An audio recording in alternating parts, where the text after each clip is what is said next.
Friends, welcome to easy notes for your online study channel. आप सबके अपने YouTube channel पे आप सभी का बहुत बहुत स्वागत है। फ्रेंड, जैसा कि आप जानते हो कि यूजीसी नेट पेपर 1 के साथ साथ कुछ पेपर 2 के ऐसे क्वेश्चन पेपर होते हैं जिनको हम सॉल्व करवाते हैं। तो यहाँ पर आज आपके सामने यूजीसी नेट पेपर 2 हिंदी के क्वेश्चंस को मैं दिखाने वाली हूँ, साथ ही उनके एक्सप्लेनेशन यानी व्याख्यात्मक हल भी आपको प्रोवाइड करने वाली हूँ। तो जल्दी से स्टार्ट करते हैं। साथ ही फ्रेंड्स, यहाँ पर आपसे रिक्वेस्ट है, जिस भी क्वेश्चन का आंसर आए कमेंट में जरूर टाइप कीजिएगा। साथ ही अगर अभी तक आपने चैनल को सब्सक्राइब नहीं किया है, जल्दी से सब्सक्राइब कर लीजिए, क्योंकि ये जो क्वेश्चंस मैं आपको दिखाने जा रही हूँ ये बहुत इंपॉर्टेंट है। तो चलिए जल्दी से स्टार्ट कर लेते हैं। यहाँ क्वेश्चन साथ में कुछ क्वेश्चन आगे पीछे हो सकते हैं, क्योंकि एग्जैक्ट क्वेश्चन बनाना पॉसिबल नहीं होता है, इसलिए आप इसको क्वेश्चन पेपर से भी चेक कर सकते हैं। क्वेश्चन की सीरीज चेंज हो सकती है, यानी जो क्वेश्चन नंबर 1 हो सकता है वो क्वेश्चन नंबर 10 पे मिले आपको। ठीक है, तो बाकी सेम है आपका क्वेश्चन। स्टार्ट करते हैं। पहला क्वेश्चन है आपके सामने, क्वेश्चन नंबर 1। अमरपाल प्रतिपोध इनमें से किस जैन कवि की रचना है? जैनाचार्य, मेरुतुंग, सोमप्रभु, हेमचंद्र या शारंगधर? तो इस क्वेश्चन का जो सही आंसर है वो क्या होगा, जल्दी से कमेंट कीजिएगा। क्वेश्चन नंबर 1, कुमारपाल प्रतिबोध किस जैन कवि की रचना है? तो इसमें से क्वेश्चन नंबर 1 सही आंसर है ऑप्शन नंबर बी। आपके सामने हो सकता है सेम क्वेश्चन हो, या हो सकता है इसके एक्सप्लेनेशन से क्वेश्चन बने, इसलिए ये दोनों ही चीजें इंपॉर्टेंट है। तो सही आंसर है ऑप्शन नंबर बी, सोम प्रभु सूरी।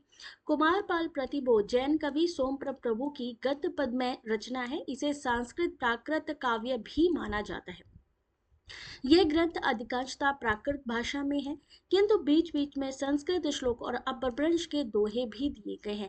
कुछ अन्य महत्वपूर्ण तथ्य भी दिए गए हैं, जिसको ये पीडीएफ जो मैं आपको प्रोवाइड करूंगी उसको आप पढ़ सकते हो, और ये पीडीएफ मैं वेबसाइट पे लगाऊंगी। तो आप सबसे रिक्वेस्ट है कि क्लास के बाद वेबसाइट से इसको डाउनलोड कर लीजिए। क्वेश्चन नंबर 2 आपके सामने, प्रेमचंद्र घर में के अनुसार इनमें से कौन सा सत्य कथन है? क्वेश्चन नंबर 2 आपके सामने, पहला है ऑप्शन, प्रेमचंद का जन्म बनारस से 4 मील दूर जियनपुर गांव में हुआ। दूसरा है, शिवरानी देवी की पहली कहानी साहस चांद में छपी। तीसरा है, साहस कहानी का प्रकाशन 1924 है और फिल्म कंपनी में काम करने के लिए प्रेमचंद 1932 में पहली बार बंबई गए। प्रेमचंद की कहानी मोटेराम शास्त्री पर एक शास्त्री महाशय ने केस दायर किया। तो क्वेश्चन नंबर 2, इस क्वेश्चन का क्या आंसर सही है? सही आंसर है option number D. Option number D, यानी option number B, option number C और option number E. Shivrani Devi की पहली कहानी साहस चांद में छपी। साहस कहानी का प्रकाशन 1924 और प्रेमचंद की कहानी मोटेराम शास्त्री पर एक शास्त्री महाशय ने केस किया था।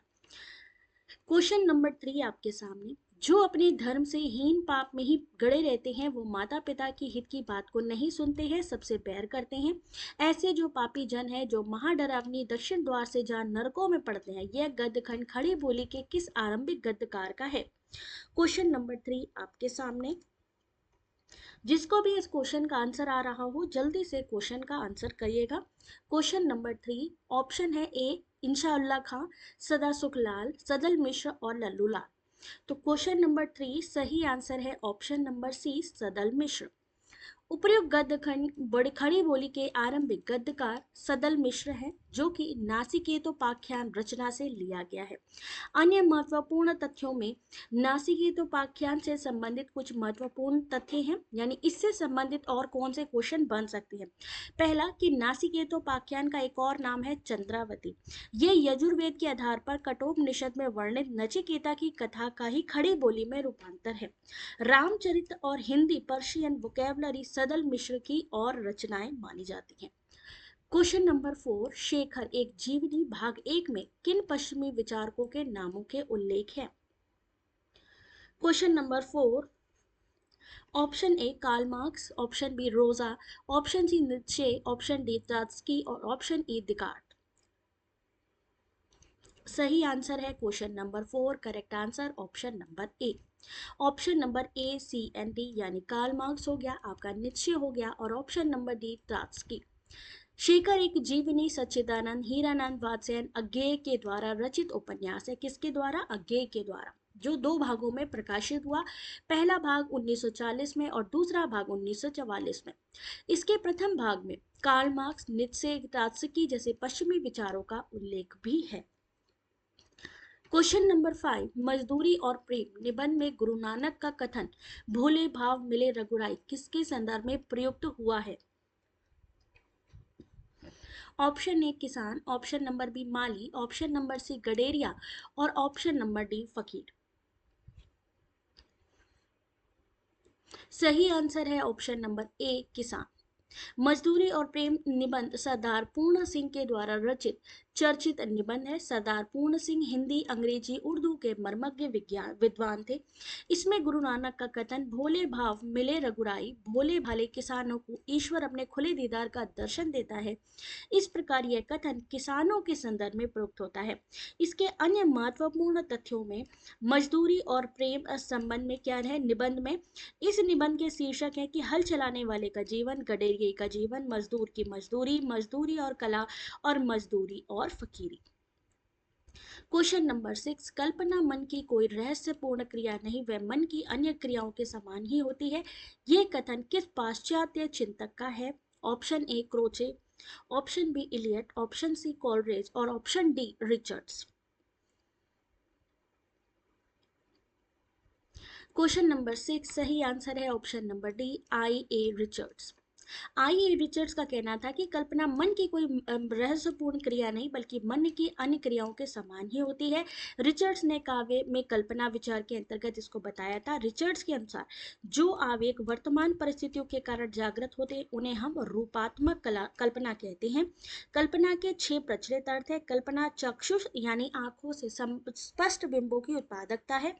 कल्पना युक्ति कौशल की द्योतक है। कल्पना का मौलिक कार्य बिंब निर्माण करना ही नहीं, विरोध परिहार करना भी है। क्वेश्चन नंबर 7, राम की शक्ति पूजा कविता की इन पंक्तियों को कविता के आने के क्रम से पहले से बाद के क्रम में लगाइए, यानी जो चीज पहले आती है उसको आपको पहले लगाना है और बाद की चीज को बाद में। चलिए इसमें आपको मैं देती हूँ टाइम 30 सेकंड का, जल्दी से इस क्वेश्चन का आंसर करिए।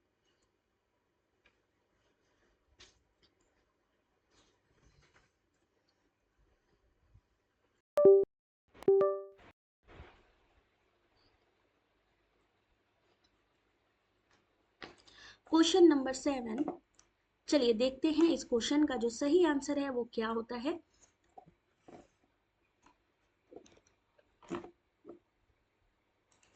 क्वेश्चन नंबर 7 सही आपको लगाना था तो सही है option number D. Option number D सबसे पहले क्या आएगा? ऑप्शन नंबर बी आएगा, ऑप्शन नंबर सी आएगा, ऑप्शन नंबर ई आएगा, फिर आएगा ऑप्शन नंबर डी और फिर लास्ट में आएगा ऑप्शन नंबर ए। ये है इसका सही क्रम। ठीक है। राम की शक्ति पूजा छायावादी कवि, ये भी पूछा जा सकता है भाई किसकी कविता थी, तो सूर्यकांत त्रिपाठी निराला की एक लंबी कविता है। अन्य महत्वपूर्ण तथ्यों में जो पंक्तियां हैं वो आगे की इस तरीके की हैं, जिसको आप लोग इस पीडीएफ में पढ़ लीजिएगा और जल्दी से मेंबरशिप ले लीजिए, जिससे कि आपसे कोई भी इस तरीके की पेपर 2 पेपर 1 की कोई क्लासेस मिस ना हो। क्वेश्चन नंबर 8, एक कहानी यह भी के अनुसार इनमें से कौन सा कथन सत्य है? ऐसे ही लॉन्ग क्वेश्चन एग्जाम में पूछे जाते हैं। बिल्छी की घटना ने मन्नू जी को महाभोज उपन्यास लिखने के लिए प्रेरित किया। आपका बंटी कड़ियों में ही लिखा गया, कड़ियों में ही धर्मयुग में छपता रहा। 1 इंच मुस्कान मूलतः राजेंद्र यादव द्वारा लिखित उपन्यास है। डी महाभोज का पहला नाट्य रूपांतरण अमाल अल्लाना ने किया। अक्षर प्रकाशन से राजेंद्र यादव के संपादन में हंस का पहला अंक अगस्त 1986 में प्रकाशित हुआ। क्वेश्चन नंबर 8 सही आंसर ऑप्शन नंबर बी, यानी सही आंसर है option number A, option number B और ऑप्शन नंबर ई। ये एक कहानी यह भी मन्नू भंडारी द्वारा रचित आत्मकथा विद्या की रचना है, जिसका प्रकाशन 2007 में हुआ था। सत्य कथन कौन कौन से हैं? Option number A, B and E. Question number 9 एक मैचिंग है। कविता की पंक्तियां हैं और पुस्तक का नाम है। आपको बताना है कि कौन सी पंक्तियां कौन से पुस्तक या कविता से ली गई है। प्रथम रश्मि, उर्वशी, प्रिय प्रवास, सतपुड़ा के घने जंगल। तो दिखाते हैं जल्दी से इसका आंसर ऑप्शन नंबर डी होगा, यानी कि विवशता किससे अपनी कहूं, प्रिय प्रवास। स्नेहीन तारों के दीपक, प्रथम रश्मि। इनमें डर नहीं है सतपुड़ा के घने जंगल, और मौत का ये घर नहीं है, नींद जल का स्रोत है, उर्वशी। ठीक है। अन्य महत्वपूर्ण तथ्यों में प्रिय प्रवास अयोध्या सिंह उपाध्याय हरिऔध द्वारा रचित है, प्रथम रश्मि सुमित्रा नंदन पंत की है, सतपुड़ा के घने जंगल भवानी प्रसाद मिश्र के हैं, और उर्वशी रामधारी सिंह दिनकर की काव्य पुस्तक है। ठीक है। अगला क्वेश्चन, क्वेश्चन नंबर 10, जन्म वर्ष के अनुसार निबंधकारों को पहले किससे बाद के क्रम में लगाए, यानी जिनका जन्म पहले हुआ है उनको पहले लगाना है, और बाद में जो पैदा हुए हैं उनको उस तरीके क्रोनोलॉजिकल ऑर्डर में लगाना है। तो विवेकी राय, हजारी प्रसाद द्विवेदी, सरदार पूर्ण सिंह, कुबेरनाथ राय और रामचंद्र शुक्ल। करेक्ट आंसर है ऑप्शन नंबर सी। याद रखिए, जन्म वर्ष अच्छे से याद कर लीजिए, क्योंकि अगर इनमें से आपको दो भी पता होंगे सही से तो भी आप क्वेश्चन का सही सही आंसर लगा सकते हैं। तो ये एक्सप्लेनेशन हर एक क्वेश्चन का बहुत इंपॉर्टेंट है। सरदार पूर्ण सिंह 1881, रामचंद्र शुक्ल 1884, हजारी प्रसाद 1907, विवेकी राय 1924, उबेरनाथ 1933। क्वेश्चन नंबर 11, अंजो देवी नाटक का मंच रंगभूमि द्वारा लक्ष्मी टॉकीज इलाहाबाद के हॉल 22 जनवरी 1956 को हुआ। इस नाट्य प्रस्तुति के जो निर्देशक थे वो कौन थे? Question number 11। टाइम मिलेगा आपको जल्दी से इस क्वेश्चन का आंसर करने के लिए।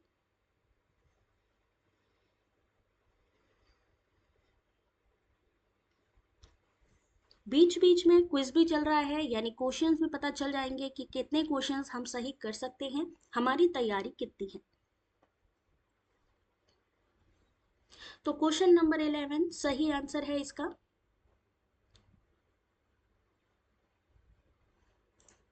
ऑप्शन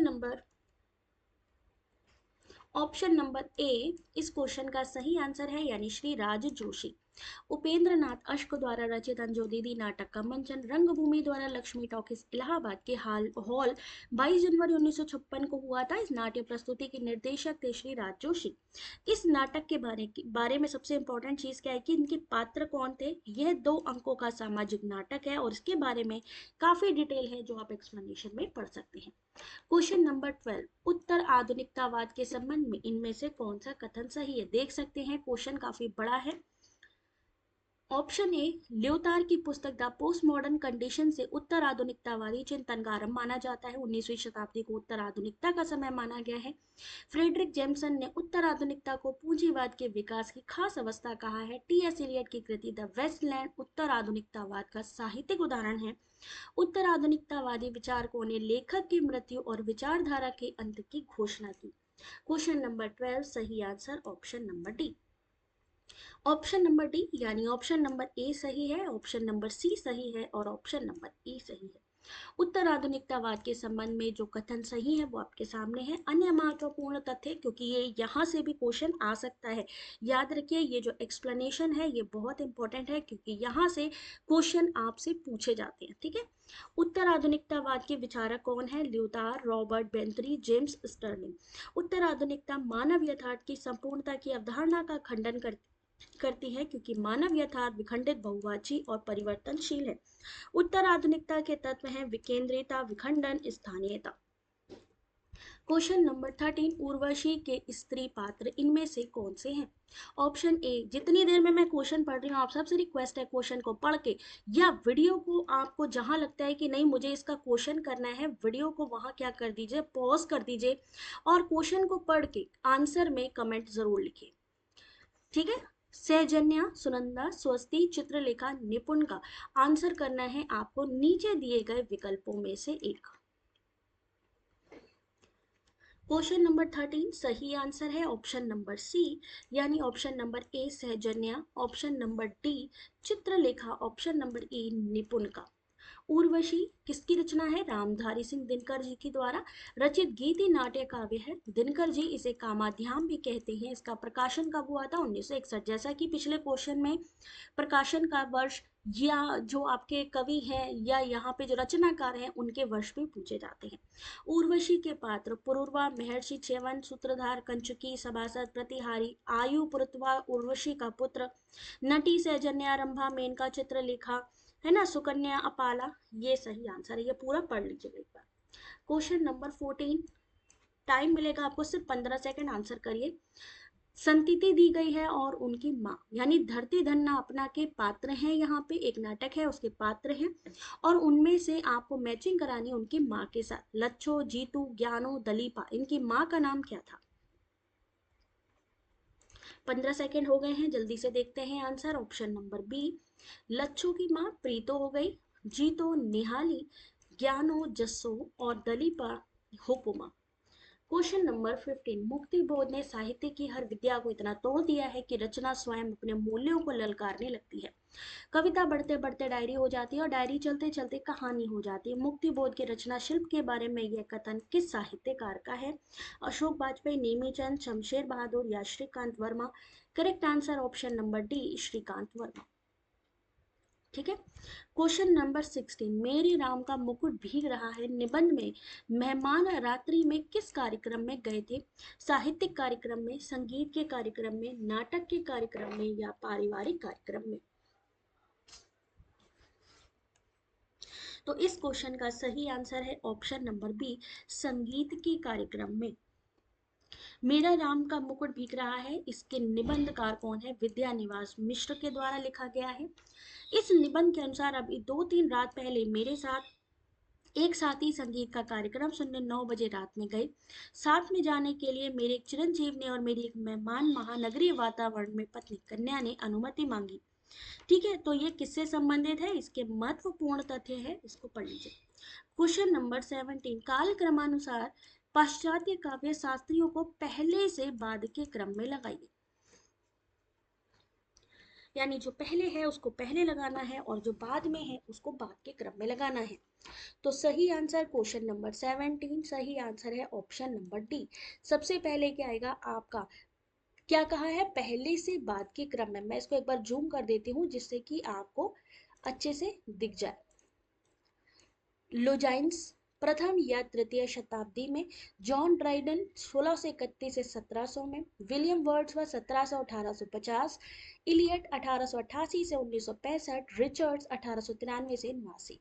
अन्य महत्वपूर्ण तथ्यों में अगर हम बात करें काल क्रमानुसार, प्लेटो का जो वर्ष है 427 से 347 ईसा पूर्व, अरस्तु, नोट कर लीजिए, स्क्रीनशॉट ले लीजिए, इंपॉर्टेंट है, पूछा जाएगा। अरस्तु 384 ईस्वी से 322, होरिस 65 ईस्वी पूर्व, लोजाइंस प्रथम या तृतीय शताब्दी, जॉन ड्राइडन 1631-1700, विलियम वर्ड्सवर्थ 1700 से 1850, कॉलरी 1772 से 1834, अर्नोल्ड 1822 से 88, फ्रायड 1865 से 1939, कोचे 66 से 1952, एलियट 88 से 65, रिचर्ड 1893 से 1989, आस्कर वाइल्ड 1854, जियोपाल सात्र 1905-1980, ब्रुक्स 1906 और रोला बर्थ 1915। ये नोट डाउन कर लीजिए या ये पीडीएफ आप लोग पढ़ेंगे तो आपको ये चीजें क्लियर हो जाएंगी, याद करिएगा।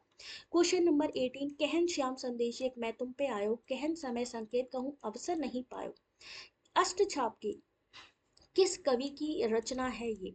नंददास, कुम्भनदास, परमानंद दास या कृष्णदास? क्वेश्चन नंबर 8, सही आंसर है नंददास। ठीक है, यहाँ पर नंददास को अष्टछाप कवियों में सर्वाधिक काव्य शास्त्री कवि माना जाता है। रास पंचाध्यायी रचना के कारण नंददास को जड़िया कवि की उपाधि भी दी गई है। रास पंचाध्यायी रोला छंद में बद्ध रचना है। क्वेश्चन नंबर 18, धातु सेन, कुमार गुप्त, ये जो पात्र हैं और उनके संवाद जो उन्होंने बोला डायलॉग, वो आपको मैच कराना है। धातु सेन हो गया, कुमार गुप्त हो गया, स्कंद गुप्त हो गया और पर्ण दत्त हो गया। क्वेश्चन नंबर 18, सही आंसर है ऑप्शन नंबर बी, यानी धातु सेन किससे मैच हो जाएगा? धातु सेन होगा राक्षस यदि कोई था तो विभीषण और बंदरों में एक से ग्रीव हो गया था। कुमार गुप्त की अगर हम बात करें, युद्ध तो करना ही पड़ता है अपनी सत्ता बनाए रखने के लिए। स्कंद गुप्त ने क्या कहा? हृदय की बातों को राजनीतिक भाषा में व्यक्त करना चक्र नहीं जानता। पर्णदत्त ऑप्शन नंबर 1 राष्ट्रनीति, दार्शनिकता और कल्पना का लोक नहीं है। क्वेश्चन नंबर 20, असाध्य वीणा कविता में आई निम्न उक्तियों संवादों को कविता में आने के आधार पर पहले से बाद के क्रम में लगाइए।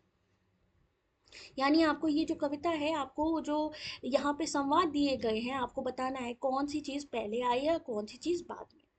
क्वेश्चन नंबर 21, सही आंसर ऑप्शन नंबर 1। सबसे पहले क्या आया है आपका? राजन, पर मैं तो कलावंत हूँ नहीं, शिष्य साधक हूँ, किंतु मैं ही तो तेरी गोद में बैठा मोद भरा बालक हूँ। ऑप्शन नंबर ई, हाँ मुझे स्मरण है, बदली कौन पत्तियों पर वर्षा बूंदों की पटपट, मुझे ओट दे ढकले छा ले लो शरण्य। और ऑप्शन नंबर बी लास्ट में, श्रेय नहीं कुछ मेरा, मैं तो डूब गया था स्वयं शून्य में।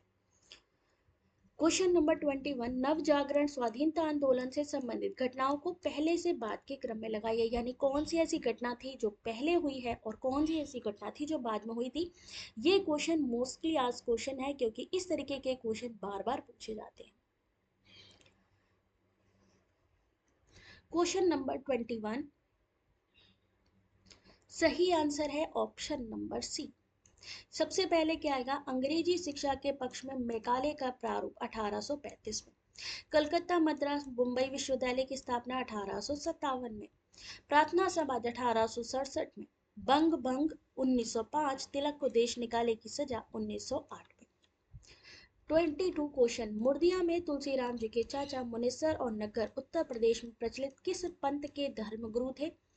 ये क्वेश्चन पेपर कब का है, यूजीसी नेट का पेपर 2 जो कि आप देख रहे हैं हिंदी, ये पेपर है दिसंबर 2023 का, यानी जो लेटेस्ट क्वेश्चन पेपर है आपका, ये आपके सामने है। और यकीन मानिए यहाँ से क्वेश्चंस या तो क्वेश्चन आएंगे या इसका जो एक्सप्लेनेशन आप पढ़ रहे 100% वहां से आएगा। क्वेश्चन नंबर 22, सही answer C, Shiv Narayan Pant. Question number 23, प्रथम प्रकाशन वर्ष के अनुसार हिंदी साहित्य के इतिहासकारों के निम्नांकित इतिहास ग्रंथों को पहले से बाद के क्रम में लगाई, यानी जो पहले आया है उसको पहले लगाइए, बाद के क्रम को बाद में। तो आंसर देखते हैं इसका जल्दी से। यहाँ पे सबसे पहले अगर हम बात करें गियर्सन मॉडर्न वर्नाकुलर, जो इनके ग्रंथ हैं, ग्रंथ देखिए और प्रकाशन वर्ष, ठीक है। और इतिहासकार ग्रियर्सन की द मॉडर्न वर्नाकुलर 1888 में, एफ ई के a history of Hindi literature 1920, Ram Kumar Verma Hindi साहित्य का आलोचनात्मक इतिहास 1938 में, शिवदान सिंह चौहान हिंदी साहित्य के 80 वर्ष यानी 1954 में, गणपति चंद्र गुप्त यानी हिंदी साहित्य का वैज्ञानिक इतिहास यानी 1965। ये बहुत इंपॉर्टेंट क्वेश्चन है। क्वेश्चन नंबर 24, तमस। तमस उपन्यास में हरनाम सिंह और बंतों को अपने घर में पनाह देने वाली स्त्री इनमें से कौन सी है। अकरा की माँ लाजो, रमजान की माँ राजो, एहसान अली की माँ नूरी या मुराद अली की माँ साजिदा। सही आंसर देखते हैं ऑप्शन नंबर बी, रमजान की माँ राजो। तमस भीष्म साहनी के द्वारा रचित उपन्यास है जिसका प्रकाशन 1973 में हुआ। यह उपन्यास भारत विभाजन पर केंद्रित है। इस उपन्यास के पात्र हरनाम सिंह बंतों को अपने घर में पनाह देने वाली जो स्त्री है रमजान की मां राजू है। इस उपन्यास पर महत्वपूर्ण जो इम्पोर्टेंट फैक्ट है, इस उपन्यास पर भीष्म साहनी को वर्ष 1973 का साहित्य अकादमी पुरस्कार मिला। मस्जिद में सूअर फेंकने वाला पात्र मुराद अली है। हरनाम सिंह का पुत्र इकबाल सिंह रमजान और उसके साथियों के द्वारा पकड़ा जाता है और उसे जबरदस्ती मुसलमान बना दिया जाता है। उसका नाम इकबाल सिंह से इकबाल अहमद हो जाता है। 25 क्वेश्चन नंबर, यह नाटक इस अर्थ में समकालीन नाटक है कि यह किसी भी समय के अन्याय, अनाचार, भ्रष्टाचार, विवेक शून्यता, मनमानेपन पर रोशनी डालता है। इस प्रहसन में व्यंग के माध्यम से जो कुछ भी कहा गया उतना ही अधिक कहने की गुंजाइश भी है। अंधेर नगरी नाटक के संबंध में यह कथन किस आलोचक का है। 25 सही answer option number B, Satya Prakash Mishra. आलोचना की थी इन्होंने, ठीक है। क्वेश्चन नंबर 26, शौर सेनी अपभ्रंश से निकलने वाली आधुनिक भाषा इनमें से कौन सी नहीं है। क्वेश्चन नंबर 26, जल्दी से इस क्वेश्चन का आंसर कीजिएगा। सही आंसर है ऑप्शन नंबर बी, पूर्वी हिंदी। शौर सेनी अपभ्रंश से निकलने वाली आधुनिक भाषाएं कौन कौन सी हैं। पश्चिमी हिंदी, राजस्थानी हिंदी, गुजराती। पूर्वी हिंदी का विकास अर्धमागधी अपभ्रंश से, बिहारी हिंदी का विकास मागधी अपभ्रंश से हुआ है। 27 क्वेश्चन नंबर देख सकते हैं कितना लेंदी क्वेश्चन पेपर है। साधारणीकरण के संदर्भ में निम्न कथनों में जो सही चीज है, जो सही कथन है उसे आपको बताना है। लॉन्ग क्वेश्चन है तो मैं सीधे दिखाती हूँ उसका आपको आंसर, ऑप्शन नंबर बी। यानी यहाँ क्या क्या चीजें सही हैं, ऑप्शन नंबर बी सही है, ऑप्शन नंबर डी सही है और ऑप्शन नंबर ई। साधारणीकरण के संदर्भ में भट्ट नायक के अनुसार काव्य और नाटक में अभिधा व्यापार के उपरांत भावकत्व व्यापार के द्वारा विभाव अनुभाव संचारी भाव का साधारणीकरण हो गया। आचार्य रामचंद्र शुक्ल के अनुसार सहृदय का आश्रय तत्व धर्म के साथ तादात्म्य होता है। परिणामतः आलम तत्व धर्म का समानीकरण होता है और इन दोनों का नाम साधारणीकरण है। डॉक्टर नगेंद्र के अनुसार साधारणीकरण ना तो आश्रय का होता है ना आलंबन का होता है, अपितु वह कवि की अनुभूति का होता है। क्वेश्चन नंबर 28, आचार्य रामचंद्र शुक्ल हिंदी साहित्य के इतिहास में साहित्य इतिहास की अवधारणा स्पष्ट करते हुए जनता की चित्तवृत्ति पर प्रभाव डालने वाली किस परिस्थिति का जिक्र नहीं किया है? तो राजनीतिक, सामाजिक, सांप्रदायिक या सांस्कृतिक। तो सही आंसर है ऑप्शन नंबर डी, सांस्कृतिक। 29 क्वेश्चन नंबर स्टेटमेंट है, गोदान के अनुसार बेलारी सेमरी में केवल 5 मील का अंतर है। स्टेटमेंट दूसरा है कि वह ज्ञान जो मानवता को पीस डाले ज्ञान नहीं कोल्हू है, और यह कथन गोदान उपन्यास के पात्र ओंकार नाथ का है।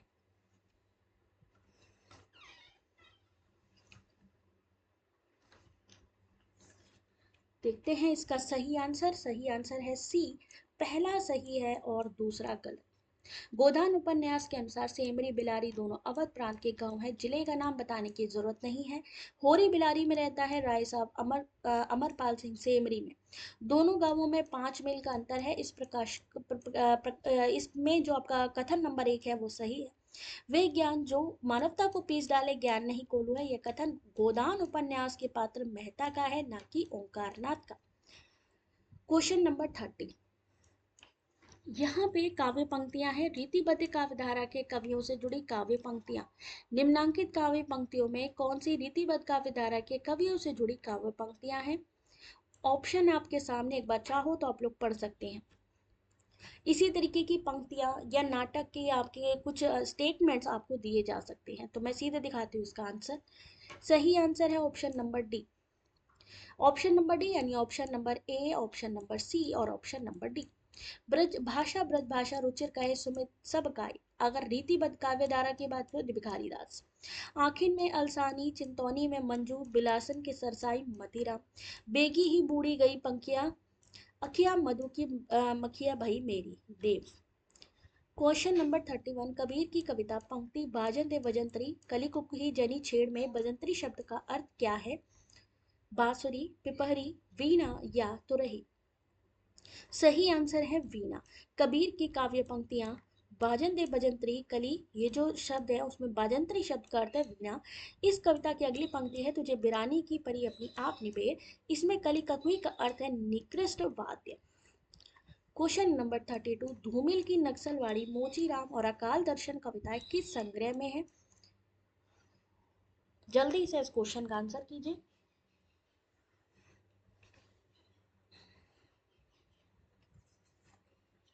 सही आंसर है इस क्वेश्चन का ऑप्शन नंबर 1, संसद से सड़क तक।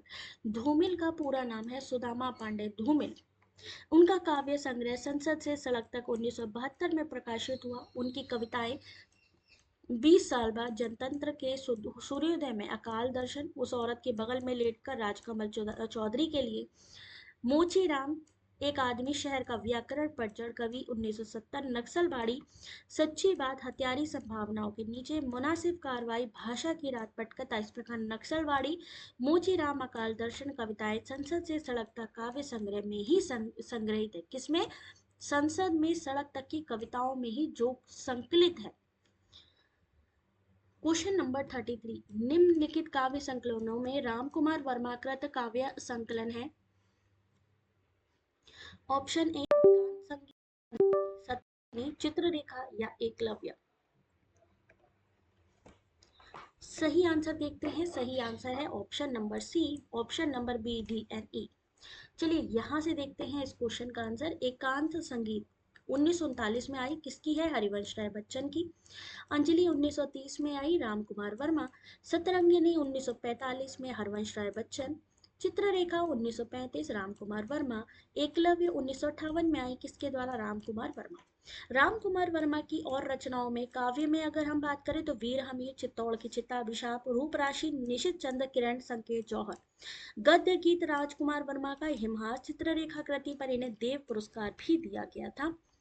नेक्स्ट क्वेश्चन, क्वेश्चन नंबर 34, जिस तरह कहानी जिंदगी का एक अंश मात्र होती है, एक पक्ष एक पहलू, उसी तरह यह भी मेरी जिंदगी का एक टुकड़ा मात्र ही है। यह वाक्यांश किस रचना के बारे में स्वयं लेखिका ने लिखा है? सही आंसर है ऑप्शन नंबर सी, एक कहानी यह भी। उपर्युक्त वाक्यांश मन्नू भंडारी के द्वारा अपनी आत्मकथा एक कहानी यह भी, जो कि 2007 में आई, में लिखा गया। मन्नू भंडारी से आत्मकथा न मानकर कहानी मानते हैं। एक कहानी यह भी, इसमें मन्नू भंडारी की अध्यापिका कौन है, शीला का जिक्र किया गया है। मन्नू भंडारी के पिता सुख संपत राय, इनकी माता का नाम अनूप कुमारी। मन्नू भंडारी अपने दो भाई दो बहनों के बाद सबसे छोटी थी। मन्नू जी ने अकेली कहानी अपने यहाँ काम करने वाली विधवा बुढ़िया पर लिखी थी, जिन्हें वे नानी साहब कहा करती थी। 35, एक टोकरी भर मिट्टी कहानी के अनुसार विधवा टोकरी भर मिट्टी का उपयोग किसके लिए करना चाहती थी? जल्दी से कमेंट करिए इस क्वेश्चन का आंसर।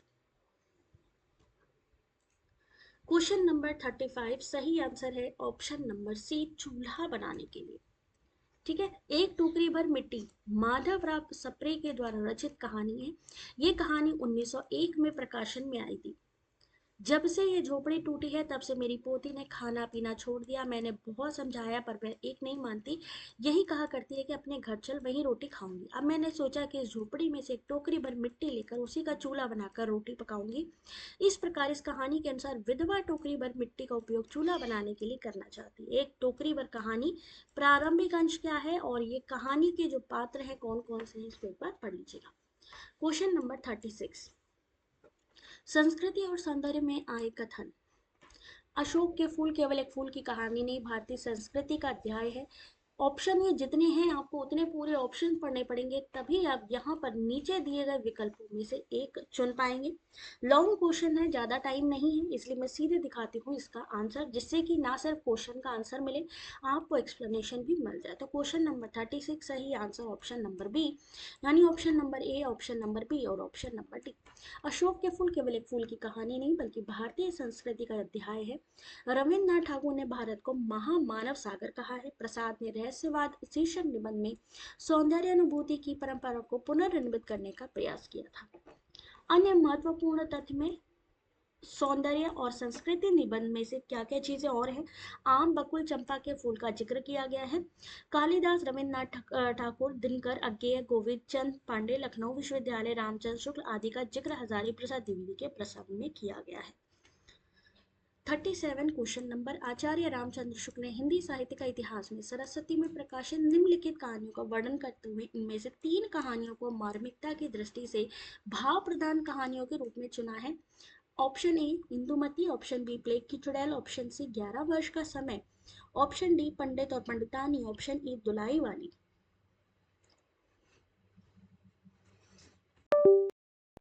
कौन 3 कहानियों को चुना है? तो सही आंसर है option number B, option A Indumati Kishori Lal Goswami, option C 11 वर्ष का समय Ramchandra Shukla, option number E Dulai Wali बंग महिला।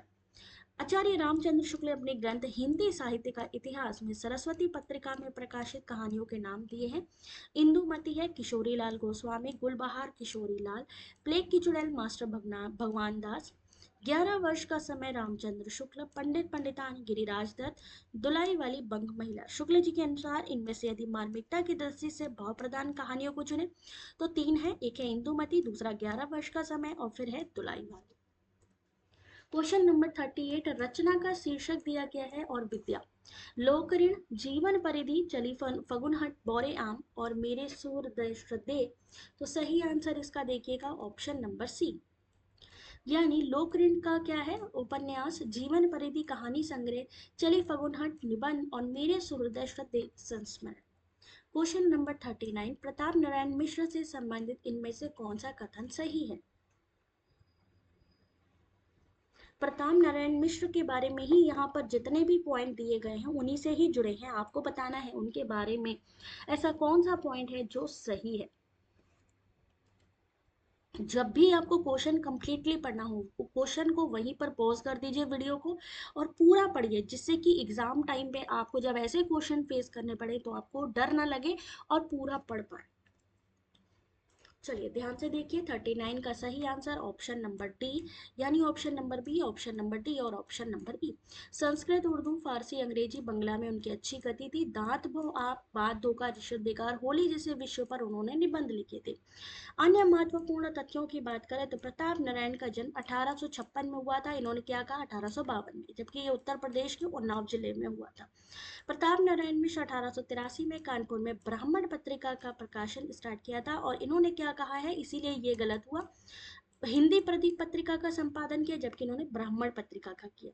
प्रताप नारायण मिश्र, भारतेंदु हरिश्चंद्र दोनों ने भारत दुर्दशा शीर्षक से नाटक लिखा है। भारतेंदु ने 1880 में, जबकि प्रताप नारायण मिश्र ने 1902 ईस्वी में भारत दुर्दशा को लिखा था। क्वेश्चन नंबर 40, स्टेटमेंट वाला क्वेश्चन। मैला आंचल के अनुसार मंगला देवी काला आजार से पीड़ित होने पर स्वास्थ्य लाभ के लिए विश्वनाथ प्रसाद के घर लाई गई। राजा महाराजा सामंत स्वार्थ के गुलाम बनते जा रहे हैं, प्रजा भीरू कायर होती जा रही है। यह संवाद बाणभट्ट की आत्मकथा में सुचरिता का है।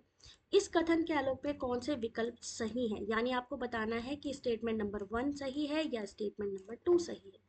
क्वेश्चन नंबर 40, सही आंसर देखते हैं इस क्वेश्चन का। ऑप्शन नंबर बी, पहला कथन पहला और कथन दूसरा दोनों ही गलत है। क्यों गलत है, चलिए जानते हैं। मैला आंचल फणीश्वर नाथ रेणु का उपन्यास है।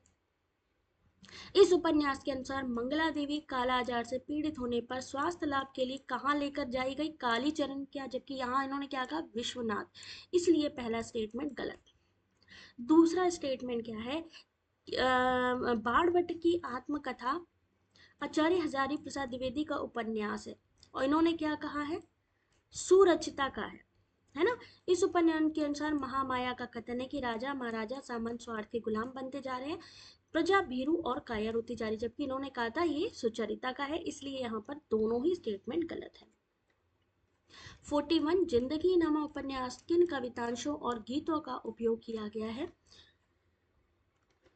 फिर से एक लॉन्ग क्वेश्चन आपके सामने, जिसको कि आपको पढ़ना होगा तो ही आप आंसर कर पाएंगे। तो आंसर मैं सीधे दिखा देती हूँ आप लोगों को। ऑप्शन नंबर सी सही है, यानी ऑप्शन ए, अव्वल आला नूर उपाया, कुदरत के सब बंदे, एक नूर दे सब जग उपजा, कौन भले कौन बंदे। चिड़ी चोच भर ले गई, नदी न घट्यो नीर दान दिए, घर न घटे कह गए भक्त कबीर। ऑप्शन ई, ना मैं अरबी ना मैं लाहौरी, ना मैं हिंदी शहर नगौरी, न हिंदू तुर्क पिशौरी, न रहदा विच लदौन, बुल्ला की जाने मैं कौन। ठीक है, ये तीन चीजों का किसमें जो है बात करी गई है, जिंदगी नामा, जो कि किसकी है, कृष्णा सोबती की है। क्वेश्चन नंबर 42, प्रेमचंद घर में के अनुसार किन पात्रों के खर्चे उठाने के लिए प्रेमचंद बम्बई फिल्म कंपनी में काम करने की योजना बनाते हैं। जमाना और हंस, जागरण और हंस, जागरण और जमाना, या माधुरी और चांद। 42 सही answer option number B. Premchand घर में प्रेमचंद की पत्नी शिवरानी के द्वारा लिखित प्रेमचंद की जीवनी है। इस पुस्तक के अनुसार प्रेमचंद जागरण और हंस पत्रिकाओं के खर्चे उठाने के लिए मुंबई की एक फिल्म कंपनी में काम करने की योजना बनाते हैं। प्रेमचंद घर में के बारे में और कौन कौन सी चीजें इंपॉर्टेंट है, इस पुस्तक की श्रद्धांजलि बनारसी दास ने लिखी। शिवरानी देवी के पिता ने शिवरानी देवी की दूसरी शादी के लिए इश्तेहार निकलवाया, जिसे पढ़कर प्रेमचंद खुद शादी के लिए खत लिखे थे। इस पुस्तक में शिवरानी देवी ने प्रेमचंद का पहला उपन्यास कृष्णा बताया है। शिवरानी देवी लिखती है कि मेरी शादी के साल ही प्रेमचंद का दूसरा उपन्यास प्रेमा निकला, जिसका नाम आगे चलकर विभव हुआ। 43 क्वेश्चन नंबर, आगरा बाजार नाटक में आई नज्म की पंक्तियों को पहले के बाद के क्रम में लगाइए। तो लॉन्ग क्वेश्चन है, तो इसलिए मैं सीधे इसका आंसर आपको दिखाती हूँ। आगरा बाजार हबीब तनवीर के द्वारा रचित नाटक है, और इस नाटक में जो नज़्में हैं, जितने हैं, आज आगरे में कारखाना होता है बागवा से हर एक बाग का निभा, वह सुन के बोला बाबा तुझ खुदा तुझको खैर दे, रोटी ना पेट में हो तो कुछ भी जतन ना हो, कपड़े किसी के लाल है रोटी के वास्ते। ये सारी पंक्तियां आगरा बाजार नाटक से ली गई हैं। तो पहले जो आई हैं उनको पहले लिखा गया है और बाद की बात। 44 क्वेश्चन नंबर, उसने कहा था कि कहानी के आधार पर उपयुक्त कथन लाहौर के बम्बू कार्ड वालों की बोली मरहम लगाने का काम करती हैं। वजीरा सिंह पलटन का विदूषक था। सूबेदारनी ने अपने पति बेटे को बचाने की गुहार लगाई। लहना सिंह दिया सलाई से सिगरेट जलाकर पीने लगा। लहना सिंह ने 77 राइफल्स में जमादार हो गया। तो इनमें से कौन सी चीज सही है? तो क्वेश्चन नंबर 44 आंसर देखिए, सी सही है, यानी option number B, option number C और ऑप्शन नंबर ई, लहना सिंह ने 77 राइफल्स में जमादार हो गया। चंद्रदर्शन गुलेरी द्वारा प्रथम विश्व युद्ध की पृष्ठभूमि पर रचित कहानी है ये। ठीक है, ये तीनों चीजें सही हैं इसके बारे में। अमृतसर के बम्बू कार्ड वालों को बोली मरहम लगाने का काम करती है। इसके पात्र कौन है और कहाँ कहाँ का जिक्र इस नाटक में किया गया है, वो भी इस कहानी में आपको एक्सप्लेनेशन में मिल जाएगा। क्वेश्चन नंबर 45, राहुल सांकृत्यायन ने हिंदी काव्य धारा की भूमिका में आदिकाल के किस कवि को हिंदी का सबसे बड़ा कवि माना? राहुल सांकृत्यायन ने किस कवि को हिंदी का सबसे बड़ा कवि माना हिंदी काव्य धारा की भूमिका में? आदिकाल के, है ना, आदिकाल के। तो सही आंसर है ऑप्शन नंबर बी, स्वयंभू।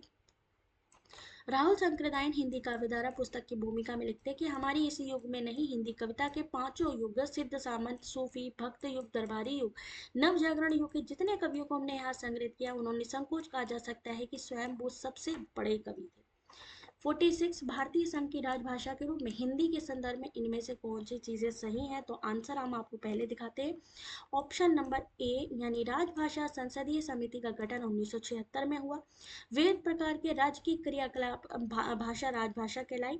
वहीं भारत के राष्ट्रपति ने 7 जून 1955 को अनुच्छेद 344 एक के अनुसरण में राजभाषा आयोग के गठन का आदेश जारी किया। उसके अलावा ऑप्शन 1, 2, 3, 4 भी आप पढ़ लीजिएगा, जिससे कि और क्लैरिटी मिल जाए। अगर आपको चाहो तो आप लोग स्क्रीनशॉट भी ले सकते हो। 47 क्वेश्चन नंबर, भारत दूरदर्शन नाटक से संबंधित कौन से कथन उपयुक्त है? ए, इस नाटक में 5वें अंक का स्थान किताब खाना है। नाटक में सत्यानाश फौजदार का प्रवेश दूसरे अंक में होता है। अप्रस 16 छून रची, भोजन पीती छुड़ाई, यह संवाद सत्यानाश फौजदार द्वारा कहा गया। इस नाटक का प्रकाशन संवत 1933 में। निर्लजता नामक पात्र तीसरे अंक में आती है। तो सही आंसर है 47 का। इनमें से कोई भी आंसर ऑप्शन सही नहीं है भाई, देखो यहाँ पे लगा रखा है, यहाँ पे एस्ट्रिक, यानी कोई भी आंसर इनमें से सही नहीं है, कोई एक भी उस तरीके में नहीं है। पहला, इस नाटक के 5वें अंक का स्थान जो है किताब खाना है।